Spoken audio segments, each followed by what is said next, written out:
Welcome to New Mexico Black Rifle Operators Union. I'm your host, Sean. So I've been trying to think. I didn't post a podcast for this morning. Sorry about that. It honestly slipped my mind, and there's only a couple of things I wanted to cover recently that I didn't want to chime into something a little more political. In the process for another podcast of trying to figure out what I'm going to say exactly about the governor's race, because I can't stand our current governor. I have a big axe to grind there anyway.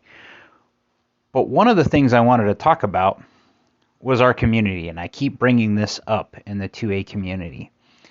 But it came out a lot today. I had a friend who is kind of a gun guy, but not super gun guy, okay? But he had a friend who was just getting into it. And this friend asked this person to install something on an AR-15. Now, this guy is competent at shooting, okay? But he's not an armorer type guy, okay? Enter me. He calls me and says, "Hey, man, can you come pull this stock handguard off? We'll pay you." And I'm like, "No, you can't pay me for that." Anyway, and he's got these Magpul ones to put on there. I've never done this before. But that community element of what just happened is what I'm talking about. We all know someone that can do something else, and it translates past the 2A. For instance, one of my listeners and one of my really good friends, Randy, one of my really good friends beyond anything else, he'll go shooting with me. He's come to my parties when I've had him here. But twice I've had car problems that I could handle by myself, but it sucked handling by myself. And he shows up with tools to help me with both problems. One of them was, a 30-minute problem. The other one was an all-day problem. So it's that community element of we'll help each other. That's lacking in today's society, except for in the 2A. Even the biggest asshole 2A guy, if he sees a total noob, he will probably, or she will probably, help them. The noob, we're trying to make better people. And in our sport, if we don't make better people, they die. Or we die because they're stupid and they get us in the line of fire. So I think that lends credence to, hey man, we're all human. This is one of those areas where we, if I know you good enough, I will help without anything. When I say know you good enough, if you're Joe Schmo, and I've never heard of you, never seen you, you don't know anyone, and you come up to me and ask for something, I'm going to be very suspicious, because that doesn't make sense. And that's usually when someone's trying to think that you're a law-breaking person. And I'm not that guy.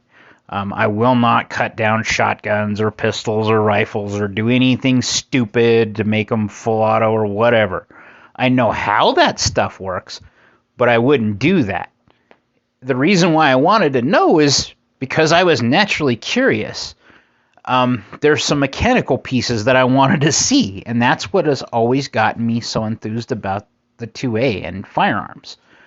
But that community element, I don't know how many females I've taught to shoot, and it's not because I'm some sort of ladies' man. It's usually some guy, one of my buddies, who has asked me to help them with their wife. And why that is, or girlfriend. And why that is usually what happens is in a good relationship or a relationship in general, I don't know if it's good or bad. What happens is if the male or the dominant one says something in correction, it's taken to an extreme by the other party, where I can be a third party observer and give them genuine coaching advice, and they take it better. At that same token, I've also been told by a lot of females that I teach to their level, or I don't make them feel insecure or like an idiot. And that's a big thing for me when you're getting new people in. Same with males. You know, you get a new kid. My daughter, she had a friend from somewhere back east, and he had never shot a gun before in his entire life, I don't think, let alone an AR-15 or an AK or anything, you know, black rifle-ish. And that was on his list, I guess. So he had mentioned it to my daughter, and my daughter was like, hey, I got that in the bag. We can go do this. So we did. But you have those coaching moments. You teach them the pieces. You teach them the safety elements of it. You teach them the basic mechanics, and then you learn by example. You teach by example, you know. That goes a long ways, because this is one of those skills that you have to see, have to experience to understand the whole thing. That's one of the things that always drives me nuts about people that are anti-2A, is that they don't bother to go out and try to interact with us, okay? We've tried. I make it a rule every year.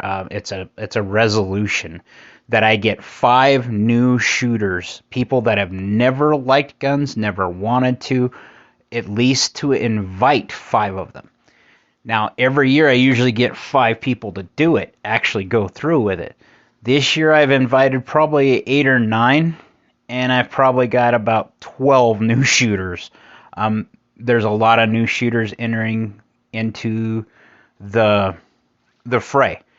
COVID, when the riots and COVID hit, and there was a moment where it came out that some people called 911 and they said, look, we have things going on. We have so many cops that are already out in service. We can't respond.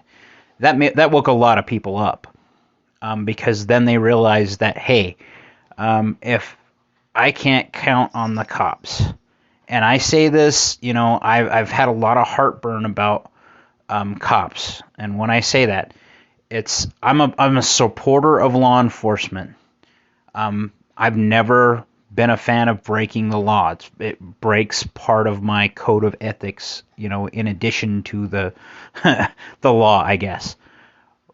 But with that, there's some heartburn nowadays, because I notice more and more that the state, and I say the state as in the government, is wielding way more power against certain people. And I don't know that there will come a time, I'll just put it this way, I know there will come a time where I will object wholeheartedly to what they do. I've already objected to some things, but not so much that I'm willing to put my own life on the line. With that community element, let's get back to that. I keep drifting off on these other little tangents. Go to a gun show. You see kids, dads with kids, and they're trying to ingrain that same thing. I feel the same way about them as I did with my dad when my dad took me to my first gun show. It's interesting. There's all this stuff everywhere to check it out. And kids want to touch and feel and experience it, because that's how they experience and how they draw from their world, so that it imprints on them. And it's discouraging to see so many old guys that are not willing to, I understand kids are grubby sometimes, or kids are rude, or, but if they're genuine and you can see an interest, and you will know if you're a decent human being, you can tell, why not take the time and help engage them? Because it will spark that passion, and that passion is what we want to reflect in our community so that it sticks. This is an heirloom type sport. I shoot because my dad taught me how to shoot. My dad shot because his dad and his brothers and his great grandfather taught him. I hunt because of my dad and my brothers. It was a great skill to learn. It was a great way to bond with my family.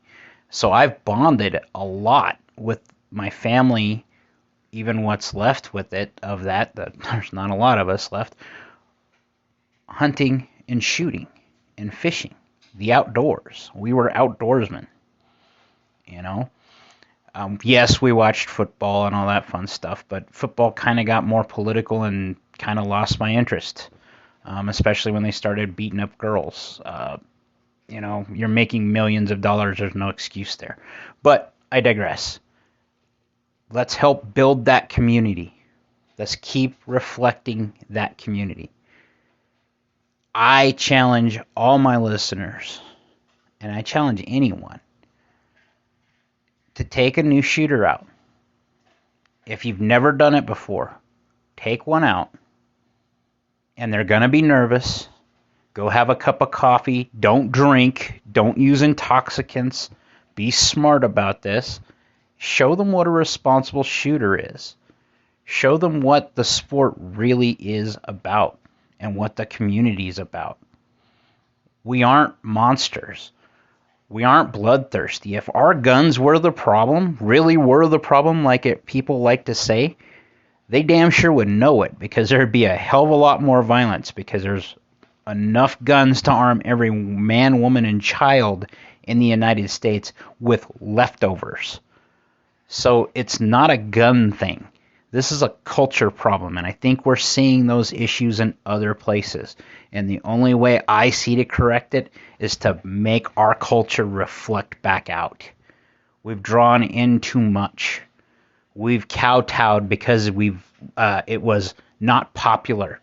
Well, if you haven't paid attention in the last 2 or 3 years, it doesn't matter. They're going to come for us all at one point or another. We might as well stand on our feet and die on our feet. I'm not giving up my rights. I err on the side of freedom for everything. Like, share, subscribe, be great, and check out the Rumble channel too, please.